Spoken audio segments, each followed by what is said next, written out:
Welcome to the Great America Show. Great to have you with us today. Today, I thought it would be interesting for all of us to think about the times in which we're living and many of the larger issues that we're contending with. Larger issues like good versus evil, a White House that seems to be driven by satanic forces. I have said all along that President Biden is a puppet president.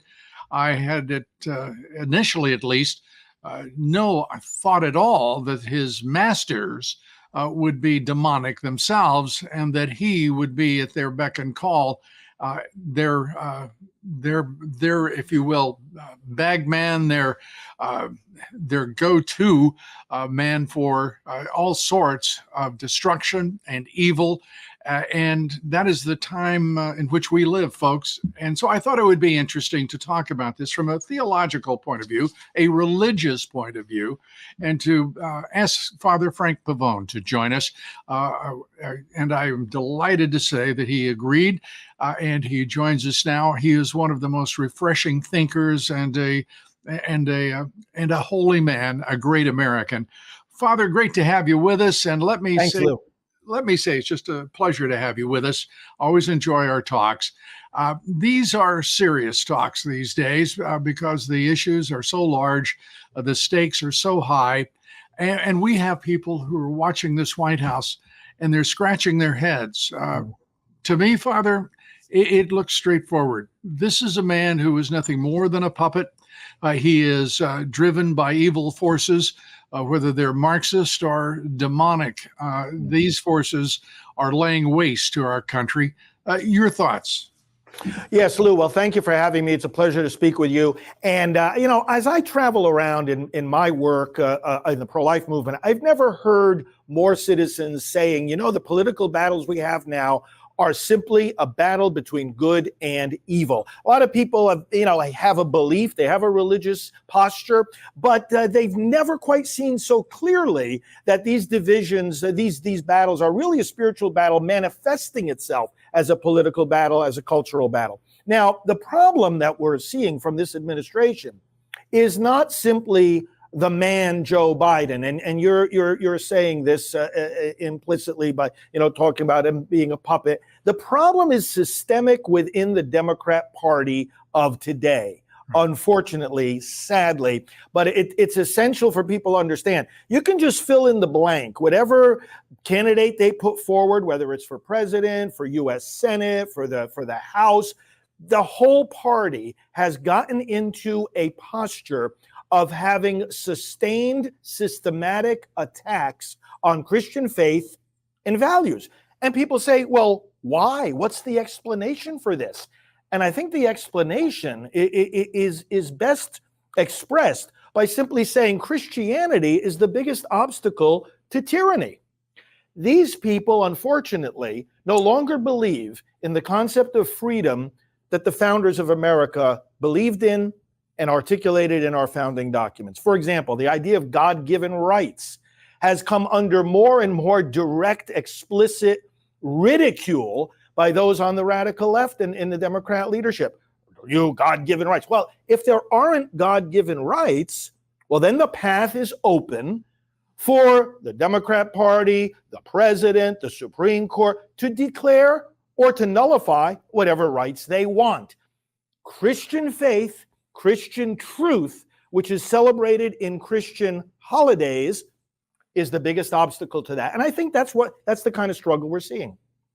And in that context, to think that this White House had the temerity, the audacity to, on Easter Sunday, declare a day of trans visibility, the ignorance of it all, the insult of it, the demeaning of Christianity, and frankly the war on not only Christianity but Christians themselves, and then to have the White House, the president himself, say, "Oh, I didn't know what I did."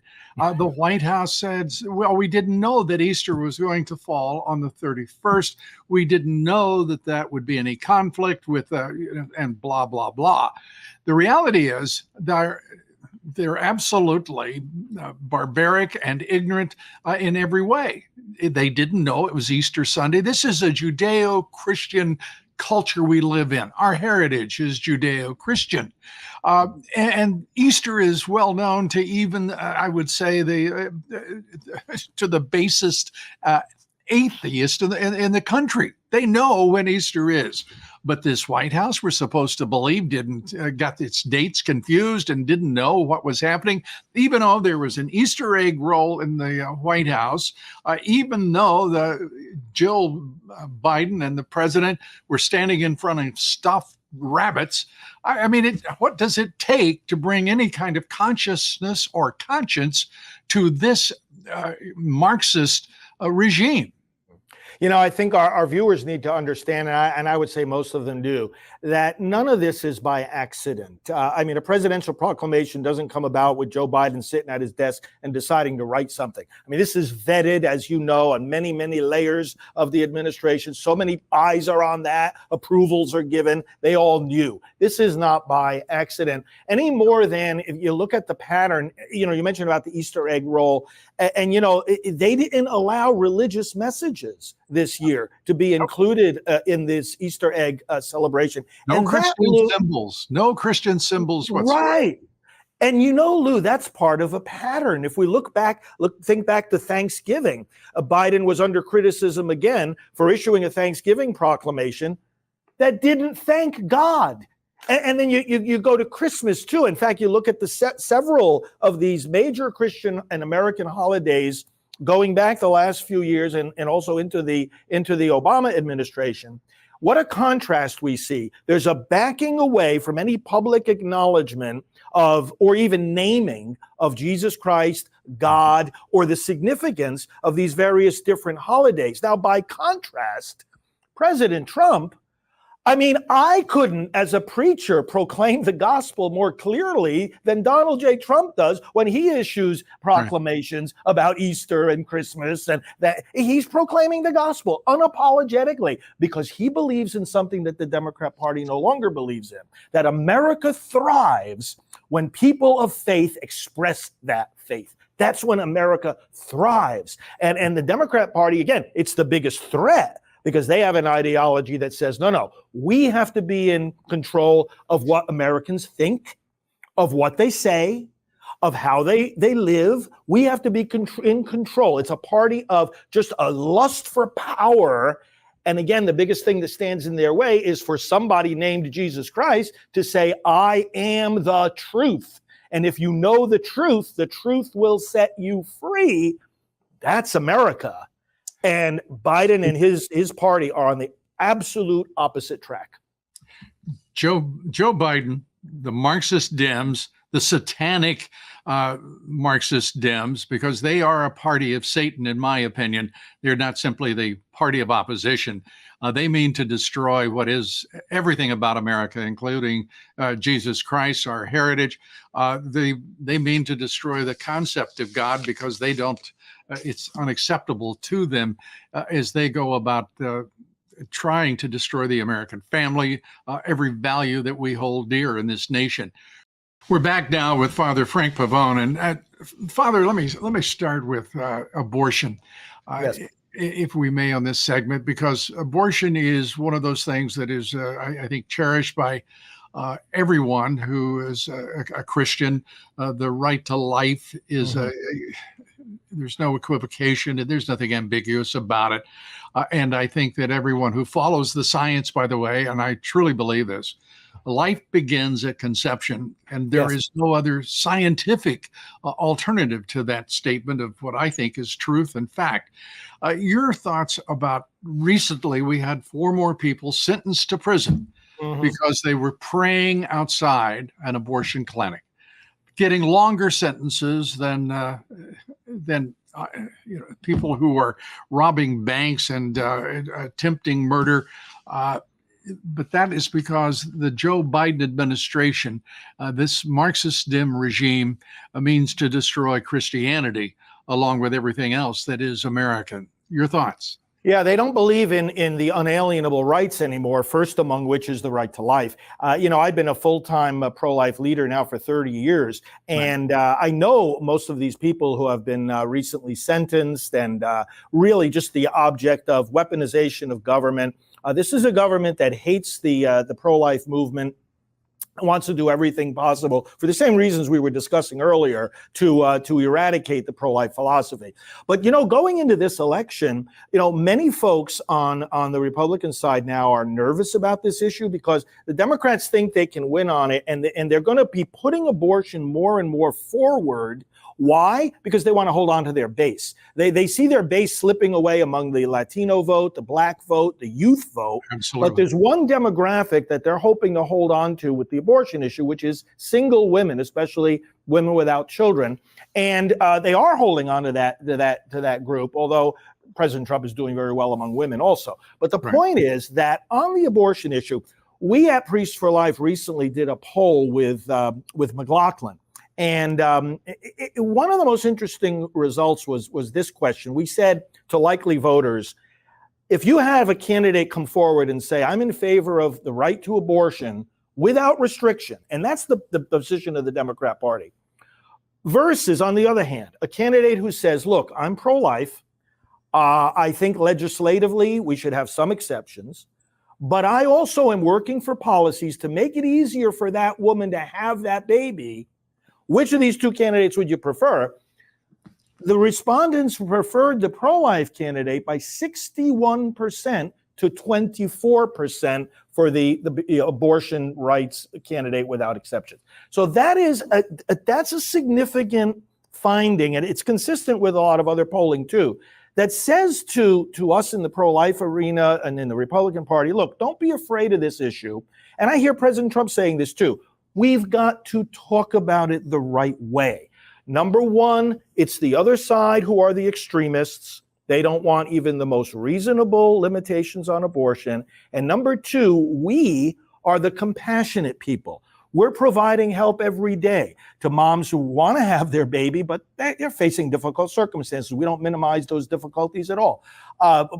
Pregnancy centers are 4 times more numerous in America than abortion clinics. So we're the ones who are providing the help day by day. And if the candidates, and if all of us as advocates for the pro-life side can articulate it in this way, Lou, I believe this will be a winning issue at the ballot box, not a losing issue. Well, and the polling supports you in that. And I have to say that I think you're exactly right, that the pro-life side of this issue, we have been too, in my opinion, just too hesitant to talk fully about the issues and to talk fully about the love and the support that is required for a young woman who has an unwanted pregnancy. We need to be far more generous. We need to be far more supportive. And I'm talking in terms of as individuals, as communities, but I'm also talking about as a government. If there is no place for government here to support the family, to support a young woman with an unwanted pregnancy, then what kind of government are we? And why is there this divide over conservatism and where government belongs? If government belongs anywhere in this country, it belongs in full, and I mean animated, energetic support of the American family. And that family includes a young mother with an unwanted child, and who has learned that life itself is more precious than anyone lets on in one of those abortion clinics. Hundreds of millions of dollars every year of our taxpayer money are being funneled into Planned Parenthood, the largest abortion business in the world, and other abortion facilities. Now, the Supreme Court and in the abortion jurisprudence in America has said making abortion legal does not in any way oblige the state to pay for it, nor does it prevent the state from favoring life over abortion. So that's been a constitutional principle. And what we find instead, and again, the engine behind this is the Democrat Party, is that the money's being poured into Planned Parenthood for the killing of babies, not only in America, but overseas. Meanwhile, these pregnancy centers that are, like I said, 4 times more numerous than abortion facilities, and I visited most of them across the country, and I help to train these people that are working in them every day. They are operating on shoestring budgets, and they get practically zero from any government agency, state or federal. I mean, there are a couple of programs here and there that are able to bring some funding, but why isn't there a bigger push? And the left will complain about these abortion bans that the Republicans have put in place, and little do they attention do they pay to the fact that many of these pro-life laws also are putting tens of millions of dollars at the service of the very women that the other side claims to care about and giving them real alternatives. I mean, that's choice. You're in favor of choice. You're going to help her choose whichever way is going to be best for her. Choice. But we have a government that is working against free choice. Right. They're working against God. They're working against Christianity. They're working against the family. They're working against that young mother of that baby. And I don't understand why the conservatives of the Republican Party primarily have been so hesitant, because they have these high principles of fiscal conservative views. What in the world is wrong with these conservatives that they do not understand that this is a place for the greatest compassion, the greatest role possible? We're back now with Father Frank Pavone. And Father, I really do appreciate you being with us today. And I want to turn to a couple of issues that are all related to this. And I want to, if we may, listen to President Trump call for Christian Visibility Day, one of the, I think, brilliant political stratagem. Here is President Trump. What the hell was Biden thinking when he declared Easter Sunday to be Trans Visibility Day? Such total disrespect to Christians, and November 5th is going to be called something else. You know, it's going to be called Christian Visibility Day, when Christians turn out in numbers that nobody has ever seen before. Let's call it Christian Visibility Day, all right? Again, I think it's just brilliant, and to put it right in the face of these Marxist Dems, these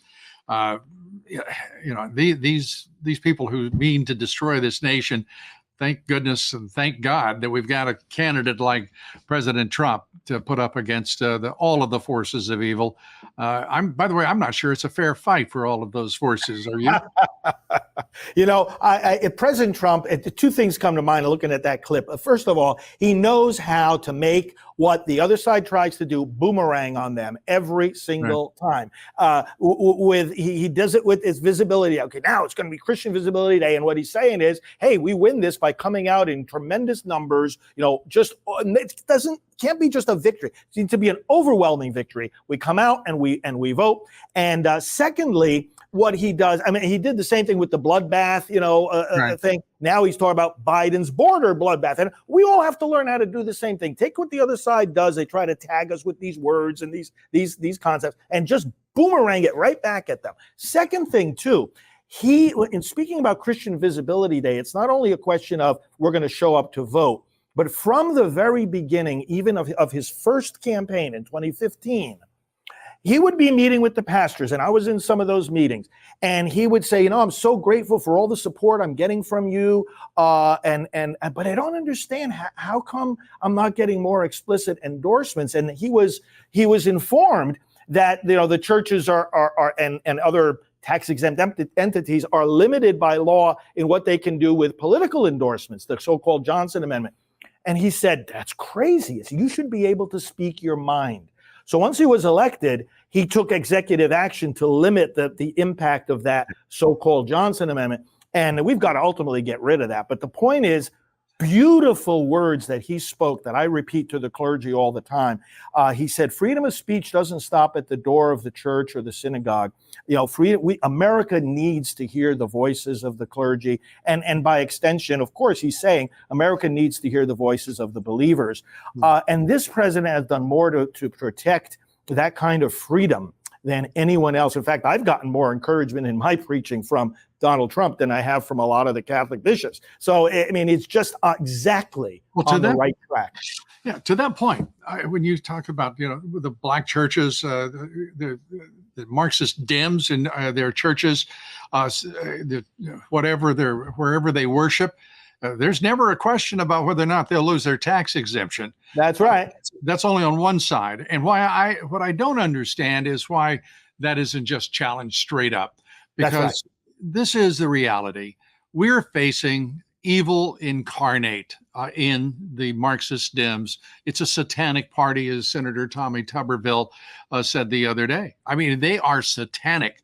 You cannot look at a single policy that is in support of the American family, that is in support of the Constitution, that is in support of the national interest of the very country that makes possible the freedom to act and behave as these vicious, venal fools do, these Marxist Dems. And to the point that you're making, and I am always urging the church to speak more into the political realm. And sometimes people will say to me, "Oh, but the church is becoming too political." I say, no, that's not the problem. The problem is that our politics have become too pagan, which is what you're saying in other words. There's obviously a truth to the fact that there's an autonomy and there's a distinction of mission between the church, which bears witness to the kingdom of God, and the civil government, which takes care of the political life here on this earth. But there is an intersection between the two, especially when the political realm starts attacking fundamental values and truths that the church proclaims. Think about this.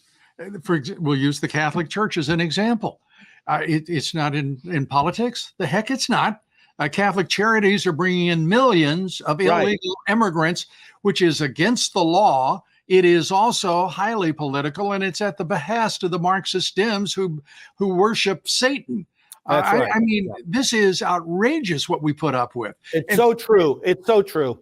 And if I could comment too on the satanic dimension that you've been bringing up, right. A lot of these people will say, "Oh, but I don't worship Satan," and some of them will even say, "Oh, I don't even believe in the devil."